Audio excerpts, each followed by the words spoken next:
नमस्कार, आप देख रहे हैं न्यूज 18। मैं हूं आपके साथ मेनका चौधरी और यूपी 9 बजे की शुरुआत एक हादसे की खबर के साथ। मिर्जापुर में हादसा हुआ, एक मकान की छत गिर गई और एक ही परिवार के 5 लोगों की जान चली गई। बचाव दल ने मलबे से 2 और शव निकाल लिए हैं। इससे पहले 3 शवों को निकाला गया था।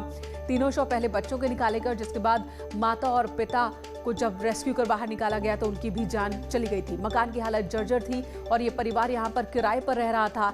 रात को सोते वक्त छत गिरी और पूरा का पूरा परिवार ही मलबे के नीचे दब गया। हादसे पर सीएम योगी आदित्यनाथ ने दुख जताया है और वरिष्ठ अधिकारियों को मौके पर पहुंचकर राहत काम पूरा करने के निर्देश दिए। साथ ही सीएम योगी ने मृतकों के परिजनों को तत्काल प्रभाव से 2-2 लाख रुपए आर्थिक मदद का भी ऐलान किया है। तस्वीरें आप देख रहे हैं, हादसे के बाद की ये तस्वीर है जहां पर सबसे पहले स्थानीय लोग पहुंचे, पड़ोसी पहुंचे, उन्होंने रेस्क्यू की शुरुआत की, प्रशासन को जानकारी दी, पुलिस टीम पूरी मौके पर पहुंची और फिर रेस्क्यू ऑपरेशन की शुरुआत की गई। सुमित गर्ग हमारे सहयोगी इस वक्त हमारे साथ मिर्जापुर से जुड़े हैं। सुमित, बहुत ही दर्दनाक हादसा, एक पूरा का पूरा परिवार खत्म हो गया इसमें। इस वक्त क्या खबर है आपकी? अगर ये मकान जर्जर था तो इस मकान के बारे में किसी को कोई सुध क्यों नहीं? यहाँ क्यों लोग रह रहे थे अभी भी? जी बिल्कुल, आपको बता दें कि बेहद ही दर्दनाक हादसा है जिसमें एक ही माता पिता और 3 बच्चों की दबकर मौत हो जाती है। ये सभी यहाँ पे लोकल स्तर पे काम करते थे और रहने वाले मिर्जापुर थाना क्षेत्र के ही थे। ये यहाँ पे काम करते थे। सवेरे के वक्त था, अचानक यहाँ पे मकान जर्जर था और वो गिर गया है और दबकर मौत हो गई है। हालांकि इसमें सबसे बड़ी चूक है कि इस तरह के मकानों को आखिर में निरीक्षण क्यों नहीं किया जाता, क्योंकि ये शहर कोतवाली के ठीक सामने का मकान है। शहर कोतवाली जो थाना है उसके 10 मीटर भी कम कागज पर 10 फलांग। पहली जिम्मेदारी मकान मालिक की बनती है सुमित, पहली जिम्मेदारी मकान मालिक की बनती है। मकान मालिक कहाँ है इस वक्त? क्या उसे गिरफ्तार किया गया है? बिल्कुल, अभी किसी को कोई गिरफ्तारी नहीं हुई। हालांकि प्रशासन ने अभी 100 को, जो 500 थे, उसको बाहर निकाला है। उसके बाद डीएम और एसपी शहर कोतवाली में बैठे हुए हैं और इस मामले की पूरी जांच हो रही है। और हमारे डीएम भी बता रहे हैं कि वहाँ इसके जितने भी मकान है सभी को जेसीबी लगा के गिराया जाएगा। डीएम ने ये आदेश दिया, हालांकि अभी मौखिक आदेश है लेकिन इसमें कोई आदेश नहीं है। लेकिन इस बारे में सुमित, ऐसे आदेशों का क्या करें? ऐसे आदेश दिए जरूर जाते हैं, उनका कितना पालन होता है इस बात की सच्चाई आपको भी पता और हमें भी पता है। ये बताइए कि इस पूरे मकान में कई और कमरे भी दिख रहे हैं, क्या वहां पर भी लोग अभी भी रह रहे हैं? बिल्कुल, चारों तरफ यहाँ पे किराए पे ही लोग रह रहे हैं और इसी तरह के मकान जो हैं वो जर्जर मकान सब तरफ हैं। पूरा जो ये क्षेत्र ही है यहाँ पे सभी लगभग किराए पे ही रहते हैं और लगभग सभी मकान जर्जर हैं। हमने जो इस पूरे बिल्डिंग का निरीक्षण किया, चारों जाके देखा तो हालात ऐसे थे कि हम एक सीढ़ी नहीं चढ़ सके और हम बाहर निकल आए। सुमित, दूसरे लोगों से आपकी बात हुई क्या? उन्होंने कभी मकान मालिक से शिकायत की थी कि मकान की हालत बहुत खराब है, मरम्मत की जरूरत है?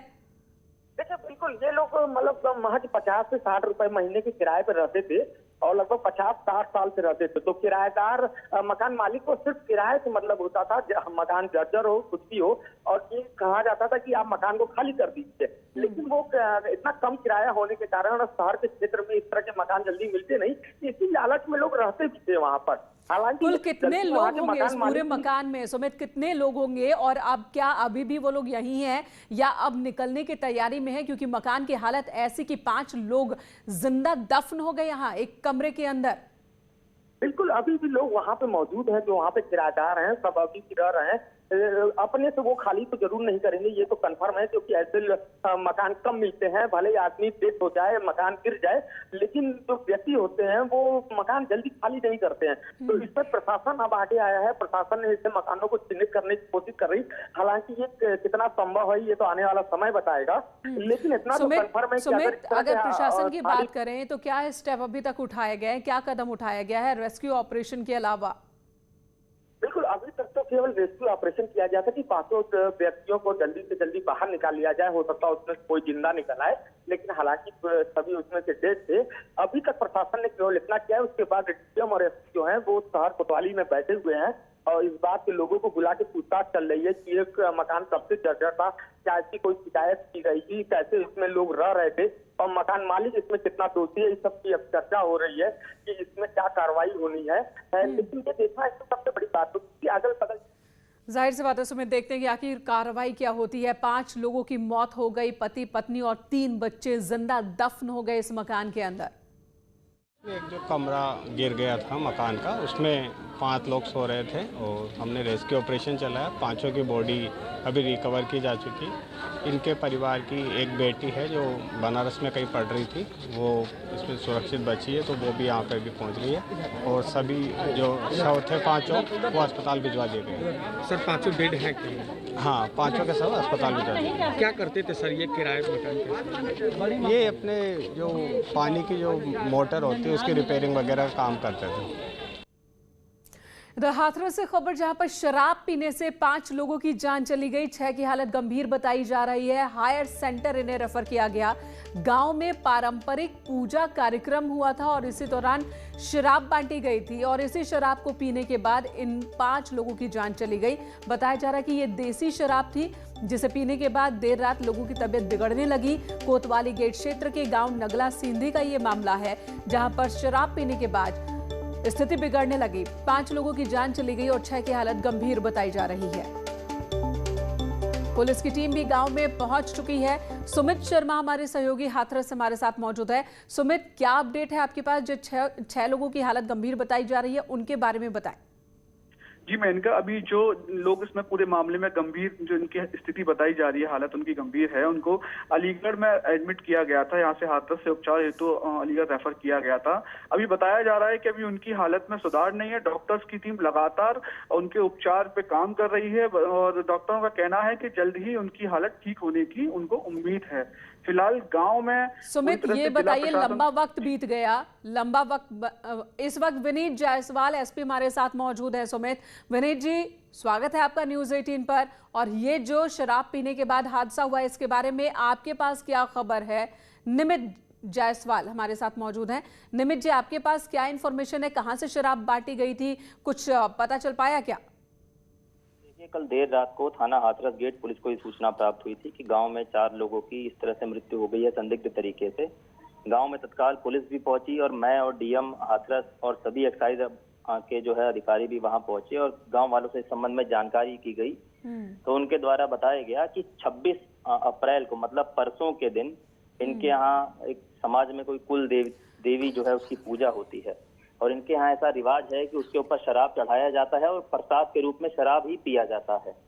तो इन लोगों ने वहां कोई शराब पी थी और ऐसा परिजनों का आरोप था कि गांव का ही एक व्यक्ति है हरी राम, जिसका इन्होंने मुकदमा भी जिसके खिलाफ नामजद लिखवाया है कि उसने जो है हमें ये शराब ये कह के दी थी कि मैं ठेके से लेकर आया हूँ और उसको पीकर जो है कल देर शाम जो है इनकी तबीयत बिगड़ी है, जिसमें से 4 लोग की मृत्यु हो गई। एक को तो उनके परिजनों ने उनका संस्कार भी कर दिया, उनको रीति रिवाज के साथ दफन भी कर दिया, किसी को सूचना भी नहीं दी। और एक अन्य व्यक्ति से हमें सूचना मिली जिसकी पाकर गांव में तत्काल जो है पुलिस और सब लोग पहुंचे। इस संबंध में जो है मुकदमा पंजीकृत किया गया है थाना हाथरस गेट पे परिजनों की लिखित तहरीर पे और जो नामजद आरोपी है हरी राम, उसको भी पुलिस द्वारा तत्काल गिरफ्तार कर लिया गया है और उससे जो है कुछ खाली बॉटल्स भी बरामद हुई हैं देसी शराब की। विनीत जी, क्या पीएम रिपोर्ट आ गई है? उसमें इस बात की पुष्टि हो गई है कि शराब की वजह से ही जान गई है? अभी इसमें पुष्टि नहीं हो पाई है, यही बात मैं आपको बताने भी वाला था। इसमें तीनों शवों का पोस्टमार्टम हो गया है और अभी उनमें मृत्यु की जो है कारण की पुष्टि नहीं हो पाई है, लेकिन फिर भी हमने एहतियातन उसमें विसरा प्रिजर्व कर दिया है, जिसकी जांच के बाद जो है फाइनल रिपोर्ट आएगी। जी विनीत जी, आपकी गिरफ्त में है आरोपी हरि प्रसाद, क्या उसने कुछ बताया शराब वो कहां से लेकर आया था? जी वही मैं आपको बता रहा था, उसके पास हमें कुछ खाली बॉटल्स मिली है देसी शराब की क्वार्टर। उसके ऊपर बार कोड को जब हमने स्कैन किया, जो एक्साइज का एक ऐप आता है, तो उसमें एक शराब, एक देसी ठेका है शराब का, उसका जो है विवरण मिला कि ये वहां से उसने खरीदी है। बाकी हमारी एक्साइज की टीम भी तत्काल इसमें सक्रिय है, जो हमारे जिला आबकारी अधिकारी अपनी टीम को लेकर पुलिस विभाग के साथ वहां पर भी छापेमारी कर रहे हैं ताकि इस पूरे जो है नेटवर्क को हम समझ पाए और इस मेन अभियुक्त से भी विस्तृत पूछताछ इस संबंध में की जा रही है। जी धन्यवाद विनीत जी, न्यूज़ 18 से बात करने के लिए, तस्वीरें साफ करने के लिए कि जो शराब की बोतलें जब्त की गई उससे पता चलता है कि देसी शराब के ठेके से शराब खरीदी गई थी, लेकिन कहीं ना कहीं कोई गड़बड़ी जरूर है। हालांकि अभी पोस्टमार्टम रिपोर्ट का इंतजार है। अगली खबर गाजियाबाद से बड़ी खबर है, जहां पर लैब टेक्नीशियन से मारपीट हुई है। जिला अस्पताल में यह मारपीट हुई। लैब टेक्नीशियन ने पुलिस से शिकायत की है। कार्रवाई नहीं होने पर काम ठप होने की धमकी भी लैब टेक्नीशियंस की ओर से दी जा रही है। गाजियाबाद की यह तस्वीर, जहां पर एक लैब टेक्नीशियन के साथ मारपीट हो गई, जिसके बाद पुलिस के पास जाता है टेक्नीशियन, शिकायत करता है और साथ ही ये चेतावनी, ये धमकी भी कि अगर एक्शन नहीं लिया जाता उनके लोगों के खिलाफ जिन्होंने मारपीट की है, तो यहाँ पर लैब टेक्नीशियंस काम ठप कर देंगे। कोरोना के दौरान, कोरोना काल में लगातार हम देख रहे हैं कि एक तरफ जो हमारे स्वास्थ्य कर्मी हैं वो लगातार काम कर रहे हैं, हालांकि कई जगहों पर लापरवाही की तस्वीरें भी देखने को मिल रही है, जिसके बाद परिजनों का गुस्सा भी देखने को मिल रहा है और इस तरह की तस्वीर अब आम होती नजर आ रही है। अमित राणा हमारे साथ मौजूद है। अमित, यहाँ पर क्या हुआ था, क्यों लैब टेक्नीशियंस के साथ मारपीट हुई है, क्या वाकया?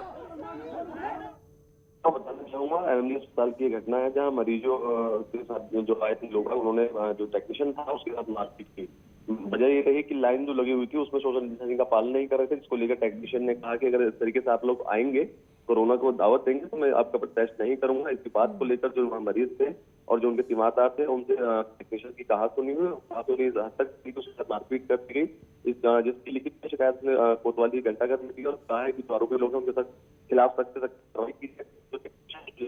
जी अमित धन्यवाद इस वक्त पूरी जानकारी देने के लिए। न्यूज़ 18 लैब टेक्नीशियन से यही अपील करेगा कि आप अपना काम जरूर करें और लोगों से भी अपील है कि सब्र को खोए नहीं। जरूरी है इस दौर में कि हम अपने संयम को, सब्र को बनाकर रखें।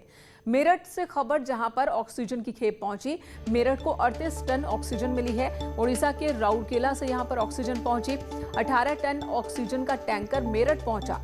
हरिद्वार, रुड़की, मोदीनगर से भी ऑक्सीजन की सप्लाई हो रही है। और अब आपको तस्वीर दिखाते हैं आगरा की, जहां पर ऑक्सीजन संकट को दूर करने की लगातार बड़ी पहल चल रही है। आगरा से 2 टैंकर एयरलिफ्ट करके झारखंड ले जाए गए। ऑक्सीजन लेकर के ये टैंकर फिर आगरा को आएंगे। ऑक्सीजन संकट दूर करने की दिशा में एक बड़ी पहल। वायुसेना के विमान का इस्तेमाल अब ऑक्सीजन की आपूर्ति को तेज करने के लिए किया जा रहा है। खाली टैंकर विमान के जरिए उन जगहों तक पहुंचाए जा रहे हैं जहां पर रिफिलिंग होती है और फिर वहां से ट्रेन के जरिए लाए जा रहे हैं।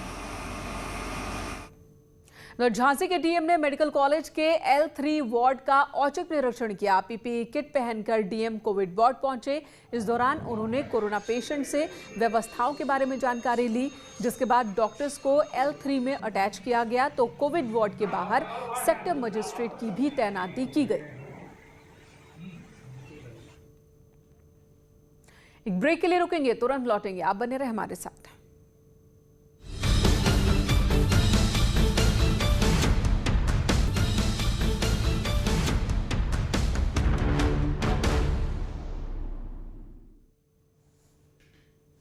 मऊ पुलिस ने आज तड़के पूर्वांचल के कुख्यात गैंगस्टर और 1 लाख के इनामी लालू यादव को मुठभेड़ में ढेर कर दिया। ये मुठभेड़ दक्षिण टोला थाना इलाके में सुबह 4 बजे के आसपास हुई।